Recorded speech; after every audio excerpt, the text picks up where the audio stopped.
Again, Paul, that we have, because now we've got all polls closed, as I said, 2 time zones in Indiana. So some of them closed at 6 o'clock Eastern. We've got more counted than the ones that just closed here just within the past 10 minutes. Excuse me. We'll see if we're able to make any calls. The 4 that you're looking at here, there are 7 total. Right now, you have one of them with very little of the vote in. You do have the incumbent ahead. In 3 of the others, the Trump challenger is ahead.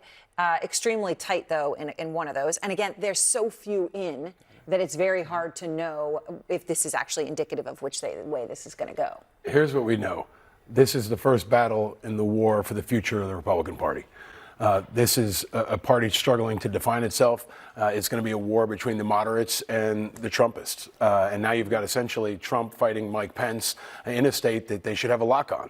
But now they're eating their own. They're fighting amongst themselves. And I think it's reflective of what we may see before, during, and after the midterms, especially, and definitely as we go toward 2028, where the Republicans have to figure out, are they going to be Donald Trump, or are they going to be Mike Pence, or are they going to break in half? And I think you're going to see a similar fight in the Democratic Party. You're going to have the AOC, Democratic Socialists against the more moderate, national security centrists, and there's going to be a war between both parties. And here's what's interesting about Indiana: over 40% are independent. Right? And they're not even in this discussion, right? You got closed primaries. Most of the folks in the state aren't participating. And that's where the real action is. That's going to be where the action is for the midterms. And that's definitely where the action is going to be for the presidential when we get to 2028. Fascinating when you say 40% of them are independent. I mean, Adam, back on the ground, I know you went door to door with some of the Republicans that Trump had targeted. What did voters say? When they approached them and brought this up and introduced these are Republican voters. How did the voters feel about the situation, right? That Trump wanted revenge against these individuals. And these, by the way, these people that are there, most of them have been elected again and again and again by Indiana Republican voters. They're not unknown to Indiana Republicans. Yeah, Erin, a lot of the voters that I talked to are anti-establishment. And, for years, they voted against whoever they felt in Washington was the establishment. And some of the voters I talked to felt that Trump, in some ways, has become the establishment over the last 2 years or so in his return to Washington.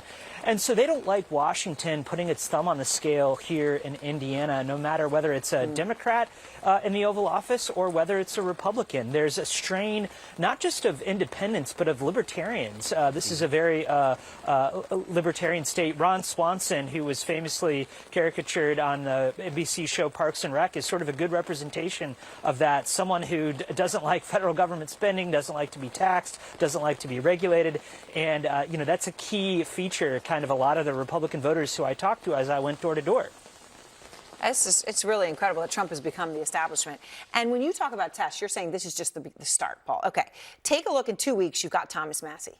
Okay, now this is Trump. Trump has tried to eviscerate this guy, literally, probably, to eviscerate him. Trump has done everything he can. I mean, just listen to things he said, because Massie took him on the Epstein files. Here's Trump.